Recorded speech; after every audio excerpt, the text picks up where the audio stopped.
Hi everyone.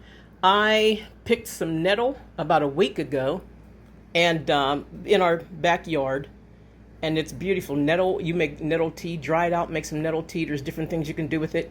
So I put it in my dehydrator, and it's been on since like 6 p.m. On the 15th of May, and today is almost 12 p.m. in about 3 minutes on the 16th of May. And this is how it came out. I just wanted to show you guys. I pulled it out, and it's not totally dry yet. Some of them are, but because it's so thick, it takes longer to dry. Now, these dryers only use like 5 cents an hour or something like that. I think it's even less than that.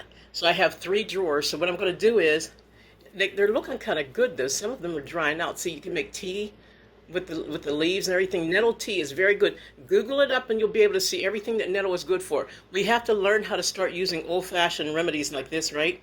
It's good for, there's things growing in your yard right now that you probably wouldn't even realize was good for you. You don't need all that man-made medicine, all that pharmakia, as they call it, witchcraft medicine that man has added things to it that's no good for your body. So I'll show you what it looks like when it's done.